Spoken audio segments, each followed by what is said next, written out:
എന്നോടൊപ്പം ചേരുന്നത് ഷാൻ ലൈല. ഷാൻ ലൈല, അതെ അതെ അതെ ഷാൻ ലൈലയ്ക്ക് എന്ത് തോന്നുന്നു? ഇപ്പോൾ ഒരു നിയമസഭയിൽ ജയിച്ചു, നേമത്ത്. അടുത്ത തവണ അക്കൗണ്ട് പൂട്ടുന്ന സാഹചര്യമുണ്ടായി. പക്ഷേ അതുകൊണ്ട് തീർന്നില്ല, തൃശ്ശൂരിൽ അവർ ജയിച്ചു. അപ്പോഴിങ്ങനെ അക്കൗണ്ട് പൂട്ടലും തുറക്കലുമായി നടക്കുമെന്നാണോ, അതോ ഒരു ശക്തിയായ പാർട്ടിയായി രാഷ്ട്രീയ നിലപാടോടുകൂടി അല്ലെങ്കിൽ രാഷ്ട്രീയ കരുത്തോടുകൂടി BJPക്ക് തിളങ്ങാൻ കഴിയും എന്ന് കരുതേണ്ടതുണ്ടോ? നമസ്കാരം. ഞാന് തിരുവനന്തപുരം മണക്കാടാണ് താമസിക്കുന്നത്. അവിടെ ആരാ ജയിച്ചത്? ഇവിടെ BJP ജയിച്ച ഗിരി മണക്കാട്. ഗിരി എന്റെ സുഹൃത്താണ്. നല്ലൊരു ഒരു സാഹോദര്യ സൗഹൃദമുള്ള ആളാണ്. വ്യക്തിപരമായിട്ട് എനിക്ക് അയാളെ ഇഷ്ടമാണ്.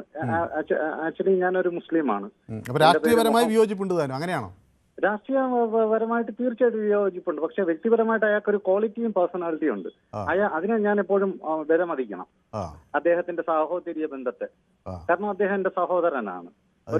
ഒരു ജാതി കൊണ്ട് എനിക്കൊരിക്കലും അദ്ദേഹത്തിനെ വേർതിരിക്കാൻ പറ്റൂല. അദ്ദേഹത്തിന്റെ ആദർശം കൊണ്ട് എനിക്ക് നമ്മുടെ കൗൺസിലർ ശ്രീ ഗിരി ഇത് കേൾക്കുന്നുണ്ട്, അദ്ദേഹത്തിന് അഭിമാനിക്കാം. ആ നാട്ടുകാരൊക്കെ ഇങ്ങനെയാണ് അദ്ദേഹത്തെ കുറിച്ച് പറയുന്നത്, അല്ലേ? പിന്നെ എന്റെ പേര് മുഹമ്മദ് ഷാൻ ലൈല എന്നാണ്. ഞാൻ മുസ്ലിമാണ്. ഞാൻ നല്ലൊരു ഇസ്ലാം വിശ്വാസിയാണ്. പക്ഷെ ഇപ്പോൾ നിങ്ങൾ എന്നോട് പറഞ്ഞു രാഷ്ട്രീയമായി മേൽക്കോയ്മ BJPക്ക് ഉണ്ടാവുമോ എന്ന്. എന്റെ കാഴ്ചപ്പാടില് എനിക്ക് തോന്നുന്നത് ഇപ്പോഴത്തെ സാഹചര്യം ഉണ്ടാക്കി വെച്ചത് ഇന്ന് കേരളം ഭരിക്കുന്ന പിണറായി വിജയനാണ്. ഈ കമ്മ്യൂണിസത്തിലോട്ട് എല്ലാവരും വരണമെന്ന് നേരത്തെ ഒരു സഹോദരൻ പറഞ്ഞതിനോട് എനിക്ക് ഒരിക്കലും യോജിക്കാൻ പറ്റൂല. കാരണം ഇത് ഇവർ തമ്മിലുള്ള ഒരു അഡ്ജസ്റ്റ്മെന്റ് ആണ്. BJPയും കോൺഗ്രസും തമ്മിലോ, അല്ല BJPയും CPM തമ്മിലോ? BJPയും CPM-ഉം തമ്മിൽ. കാരണം അദ്ദേഹത്തിന്റെ നയത്തില് ഇവർ തമ്മിലുള്ള അന്തർധാരയാണ് തിരുവനന്തപുരത്തോ അല്ലെങ്കിൽ കേരളത്തിലെ നിയമസഭാ ഇലക്ഷന് മുന്നേ ഒരു 2 സീറ്റ് കൊടുക്കാമെന്നുള്ള വാഗ്ദാനമാണ് ഈ പിണറായി വിജയൻ BJPയുമായി കൈകോർത്ത് ചെയ്തത്. അതിന്റെ അടിസ്ഥാനത്തിലാണ് മണക്കാട് എന്ന് പറയുന്ന ഒരു സ്ഥലത്ത് ഒരു BJP സ്ഥാനാർത്ഥി, BJP സ്ഥാനാർത്ഥികൾ പോലും വിചാരിച്ചു ആ കാൻഡിഡേറ്റ് ഒരു ലേഡി കാൻഡിഡേറ്റ്, മിനി കാൻഡിഡേറ്റ് ജയിക്കൂല എന്ന്. അങ്ങനെ പലയിടങ്ങളിലും ആ പുള്ളിക്കാരി പോയി നിന്നപ്പോ BJP സീറ്റ് കൊടുത്തില്ല. ആ പുള്ളിക്കാരി പുഷ്പം പോലെ BJP കാൻഡിഡേറ്റ് ആയിട്ട് നിന്ന് ജയിച്ചു മണക്കാട് വാർഡില്. പക്ഷെ അപ്പോ നമുക്കത് മനസ്സിലാക്കാൻ പറ്റും. CPM എന്ന് പറയുന്ന പിണറായി വിജയൻ എതിർ ശക്തമായി ഇത്രയും പാർട്ടി പ്രവർത്തകരുള്ള തിരുവനന്തപുരത്ത് ആ ഒരു ലോക്കൽ കാൻഡിഡേറ്റിനെതിരെ ശക്തമായ ഒരു CPM കാൻഡിഡേറ്റ് അയാൾ നിർത്തിയില്ല. അതിന്റെ ഏറ്റവും വലിയ ഉദാഹരണം എന്താണ്? അവർക്ക് ഭരിക്കുന്നതിന് വേണ്ടി പിണറായി വിജയൻ ഒരു അവസരം ഉണ്ടാക്കി കൊടുത്തു. ഇത്രയും നാള് കേരളത്തിലെ ന്യൂനപക്ഷങ്ങൾ വിചാരിച്ചിരുന്നത് എന്താണ്? BJPക്ക് ബദലായി പിണറായി വിജയൻ ഉള്ളത് കൊണ്ട് BJP വരൂലെന്ന്. ആ ധാരണ പിണറായി വിജയൻ തിരുത്തി കൊടുത്തു. നേരത്തെ പറഞ്ഞല്ലോ, ന്യൂനപക്ഷങ്ങൾ BJP അംഗീകരിക്കണം. ഞാൻ ചോദിക്കട്ടെ, ഈ മുഹമ്മദ് ഷാൻ കോൺഗ്രസ് UDF കാരനാണോ? ഒരിക്കലും അല്ല. ഞാനൊരു SSFന്റെ പ്രവർത്തകനാണ്, സുന്നി സ്റ്റുഡൻസ് ഫെഡറേഷൻ. എനിക്ക് പാർട്ടി ആദർശങ്ങളില്ല. ഞാൻ എന്റെ വ്യക്തിപരമായി വോട്ടിടാൻ പോകും. അത് എന്റെ മനസാക്ഷിക്ക് ഒരു പേഴ്സണലി വ്യക്തിപരമായിട്ട് അയാൾക്ക് ഒരു ക്വാളിറ്റി ഉണ്ടെങ്കിൽ അത് BJPക്കാരനാണെങ്കിലും അത് കോൺഗ്രസ്സുകാരനാണെങ്കിലും കമ്മ്യൂണിസ്റ്റുകാരനാണെങ്കിലും ഞാൻ ചെയ്യും. അദ്ദേഹത്തിന് പക്ഷേ ഇപ്പൊ അങ്ങേക്ക് തോന്നുന്നത് ഒരു BJPയുടെ വളർച്ചയ്ക്ക് പിന്നിൽ അതിന് ഒത്താശ ചെയ്തു കൊടുത്തത് ഇടതുപക്ഷത്തിന്റെ നേതൃത്വമാണ്, പ്രത്യേകിച്ച് മുഖ്യമന്ത്രി ഉൾപ്പെടെയുള്ളവരാണെന്നാണ് അങ്ങയുടെ ആക്ഷേപം? 101%. കാരണം ഇന്ന് ഭരിക്കുന്ന കോർപ്പറേഷൻ ഭരിച്ചു മുടിച്ചിറങ്ങിപ്പോയ ആര്യ രാജേന്ദ്രനെതിരെ ഞാൻ 7 പത്രസമ്മേളനം ചെയ്ത ആളാണ്. പുള്ളിക്കാരി എന്റെ പ്രോപ്പർട്ടിയിൽ 85 ലക്ഷം രൂപ കവർന്ന് ഞാൻ മീഡിയയിൽ കൂടെ സംസാരിച്ചപ്പോൾ ഒരു മാധ്യമ പ്രവർത്തകർ പോലും അതിനെ മുന്നോട്ട് കൊണ്ടുവന്നിട്ടില്ല. എന്തൊക്കെ പറഞ്ഞു അതുമല്ല ഞാൻ പറഞ്ഞത്. എന്റെ കയ്യിൽ നിന്ന് 85 ലക്ഷം രൂപ ആര്യ രാജേന്ദ്രൻ കട്ടുമുടിച്ചപ്പോ ഇന്നിരിക്കുന്ന ഭരണകർത്താക്കൾ മുതൽ CPM-ന്റെ തലതൊട്ടപ്പന്മാരുടെ അടുത്ത് വരെ ഞാൻ അങ്ങയുടെ സ്ഥലം അവരെടുക്കുകയാണോ ചെയ്തത്? അതോ എന്റെ പ്രോപ്പർട്ടിയിൽ കോമ്പൻസേഷൻ തരാമെന്ന് പറഞ്ഞു 85 lakhs അൺഓതറൈസ്ഡ് ചെയ്ത് കോർപ്പറേഷൻ കയറി. എന്നിട്ട് എന്റെ കോർപ്പറേഷൻ ഏറ്റെടുക്കേണ്ടി വന്നു. പക്ഷെ അങ്ങക്ക് കിട്ടേണ്ട പണം കിട്ടിയില്ല, അല്ലേ? കോർപ്പറേഷൻ ഏറ്റെടുത്തു എന്ന് പറഞ്ഞ് എന്റെ കോമ്പൻസേഷൻ ബില്ല് പാസ്സാക്കി ടൗൺ പ്ലാനിങ്ങിന് വിട്ടിട്ട് പിന്നെ മേയർ മുണ്ടിയിട്ടില്ല. ഈ പൈസ എവിടെ പോയി അറിഞ്ഞുകൂടാ. ഇവിടെ ഒരു പ്രതിപക്ഷം ഉണ്ടെങ്കിൽ പ്രതിപക്ഷം ചോദിച്ചിട്ടില്ല. അപ്പൊ ഞാൻ 7 പത്രസമ്മേളനം ചെയ്ത് 3,87,000 പേര് ഓൺലൈൻ വഴി കണ്ടു.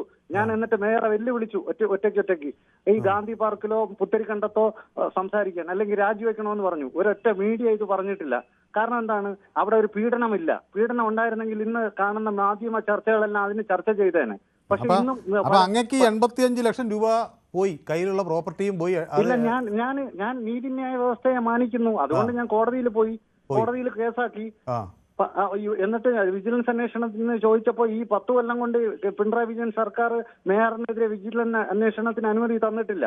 അതൊക്കെ പോട്ടെ, ഞാൻ നേരത്തെ പറഞ്ഞ സബ്ജക്ട് മാറിപ്പോയി. ഇന്ന് BJP കേരളത്തിൽ വളരണമെങ്കിൽ അവരുടെ വർഗീയമായ രാഷ്ട്രീയ ചിന്താഗതിയിൽ ഉടലെടുക്കുന്ന സംസാരം നിർത്തണം. കാരണം ഇവിടെ ന്യൂനപക്ഷങ്ങൾ ഭയക്കുന്നൊന്നുമില്ല. ഞാൻ ഏകദൈവത്തിൽ വിശ്വസിക്കുന്ന ഒരാളാണ്. അപ്പൊ ഞാൻ BJPയെ ഭയക്കൂല. BJP എത്ര വളർന്നാലും BJPക്ക് തത്വമായി അടിസ്ഥാനപരമായി അവരുടെ ആദർശങ്ങൾ മുറുകെ പിടിച്ച് ഏകദൈവം അവരുടെ ആശയങ്ങൾ പിടിക്കാം. പക്ഷേ മറ്റു മതസ്ഥരെ നിന്ദിക്കുകയും അവരെ അവഹേളിക്കുകയും ചെയ്യുന്ന ഒരു പ്രവർത്തനമായിട്ട് മുന്നോട്ട് പോയാൽ ഒരിക്കലും BJP കേരളത്തിൽ വയ്ക്കാൻ പറ്റത്തില്ല.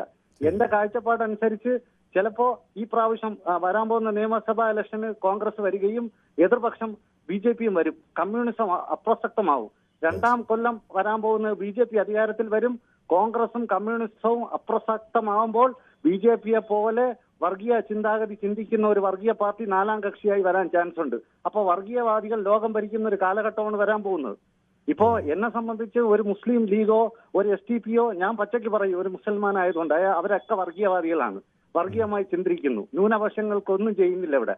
അപ്പോ ഏതെങ്കിലും ഒരു നല്ല ഹിന്ദുവിന് RSSകാരൻ വർഗീയവാദിയാണെന്ന് പറയാനുള്ള ആർജവം ഇന്ത്യയിൽ വരുമ്പോഴാണ് ഇവിടുത്തെ ഹിന്ദുക്കൾ ഉണരുന്നു എന്ന് ഞാൻ പറയും. അപ്പോ വർഗീയവാദികളെ നമ്മൾ അധികാരത്തിൽ കൊണ്ടുവന്നാൽ ഇന്ത്യ വർഗീയത്തിന്റെ ഫാസിസ്റ്റ് നയങ്ങളെ പിന്തുടർന്ന് ഇവിടുത്തെ കുത്തക മുതലാളിമാർക്ക് ഇന്ത്യയെ തീരെഴുതി കൊടുക്കുന്ന ഒരു അവസരം വളരെ വിദൂരമല്ലെന്ന് ഞാൻ അടിവരയിട്ട് പറയുന്നു. ശരി, വ്യക്തമാണ് അങ്ങയുടെ അഭിപ്രായം. അപ്പോൾ അങ്ങ് പറഞ്ഞതൊക്കെ കൃത്യമാണ്. ഏതായാലും ആ പാവത്തിൻ്റെ 85 ലക്ഷം രൂപ അങ്ങനെ എടുത്തിട്ടുണ്ടെങ്കിൽ അത് വലിയൊരു തെറ്റാണ്. കാരണം ഒരു മനുഷ്യൻ്റെ സമ്പാദ്യം, സ്വത്ത് ഇങ്ങനെ ഏറ്റെടുക്കുമ്പോൾ അത് കൃത്യമായി അതിനൊരു കോമ്പൻസേഷൻ കൊടുക്കുക എന്നുള്ളത് മാന്യതയാണ്. അതിനപ്പുറത്ത് അത് ധാർമ്മികതയാണ്, അത് നിയമവുമാണ്. അപ്പോൾ സദാശിവൻ എന്നോടൊപ്പം ചേരുന്നത് ചാലക്കുടിയിൽ നിന്നാണ്. ശ്രീ സദാശിവൻ, നമസ്കാരം. നമസ്കാരം. അതെ, BJP കേരളത്തിൽ വളരണമെങ്കിൽ കുറെ പാരസൈറ്റ് പാർട്ടികളുണ്ട്. ഇപ്പൊ CPI 437 ആള് തികച്ചില്ല. അവർക്ക് 16 MLA ഉണ്ട്.